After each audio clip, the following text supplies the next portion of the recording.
All right, good morning. Welcome back to the mass. Remember, like, share, post on your social media when I do a video so we can acquire new audience to the channel. Yesterday I was doing a video about survival skills for Jamaicans and also returning residents. Just a follow up on that. Let me elaborate a little bit more on those things. I won't get into what I said yesterday because y'all remember it, or you can watch the video. But in terms of money, if you're going somewhere, like you're going to a store to buy something, and for instance you have Jamaican money, say you have a lot of Jamaican money, like 20, 30,000, $40,000, that's a lot of money. It's gonna be thick. Or if you have like 800 US or whatever, try not to have all the money in one location. You could always put some in both front pocket and put the majority of it in your purse or wherever, or in your wallet. Never keep all your money in one location just in case of anything. Remember, I'm paranoid, so I'm always giving tips on that. Now I want to touch on something else.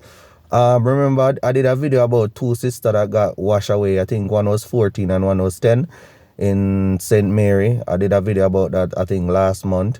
And it was because of the flooding that was taking place in the island. Now we all see what is happening in the island right now and around neighboring countries. And yeah, and it's really crazy in Jamaica because there's no proper infrastructure in place, no drainage system is in place.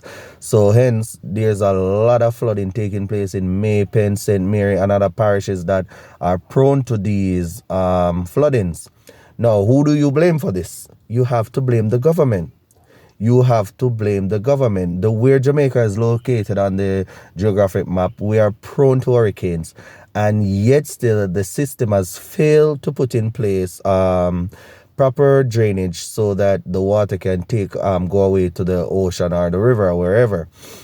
So that's one. We have to blame the government. We have to hold the government accountable. That's failure on their part. That is why I keep on telling the citizens of the land, when the government fail to act, we have to act. We have to be the voice. We have to vote them out of power and put people in place who are willing to work, because all they do is go into parliament and fill their pockets and leave, and the needs of the people are not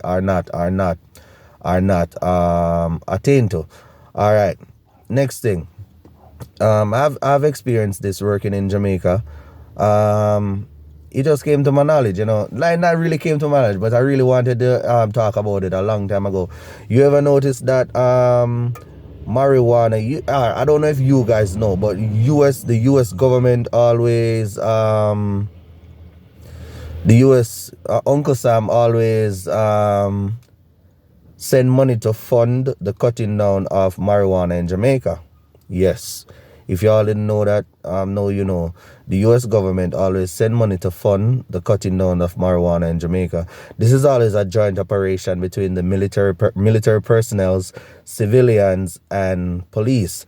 I fall in one of that bracket, I won't say. But yes, I used to go in the country and have to cut down weeds. And I'm telling you, trust me, it is one of the most painful thing I had to do while doing that type of work, because I know my views might be wrong from your views, but yes, marijuana is illegal drugs as per se, but I know that marijuana send a lot of Jamaican kids to school. Marijuana build a lot of Jamaican people houses, set a foundation, that can live on for generation. So marijuana has its good and marijuana has its bad. But it's funny, Uncle Sam would fund the cutting down of marijuana in Jamaica, and almost up to 20 states now in the United States, marijuana is technically legal. You can go into any dispensary and buy marijuana just like that from you have the age of 18 and smoke. So it's just ironic and funny how one country is paying to cut it down in the next man country while they're making billions off of it. Billions off of it in their country.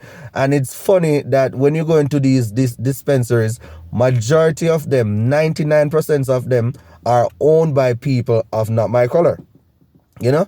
So it's just crazy how that can happen. So I want you to give an insight on that. What do you think about marijuana, and the what you think about what Uncle Sam has done to it over the years in countries like Jamaica, but yet still they're legalizing it in their country. It's very ironic. Yes, so that's one of the issues I wanted to tackle on. Yes, people, just all remember the people who are going through the crisis at this moment, whether it be Jamaica, whether it be parts of Florida, wherever. Let's all remember our family and friends as they go through this time with this hurricane. So just say a prayer for them, call them, check on them, ensure that they are okay, ensure that they are right, and yeah, keep up to date. So this is the voice. Remember, like, share, put on your social media so we can acquire new viewers. And yes, I'm out for today. And remember, in all things that you do, incorporate God, because without God, we're nothing. So yeah, have a blessed day, each and every one, or a blessed morning, or a blessed night, and I tune in again next time.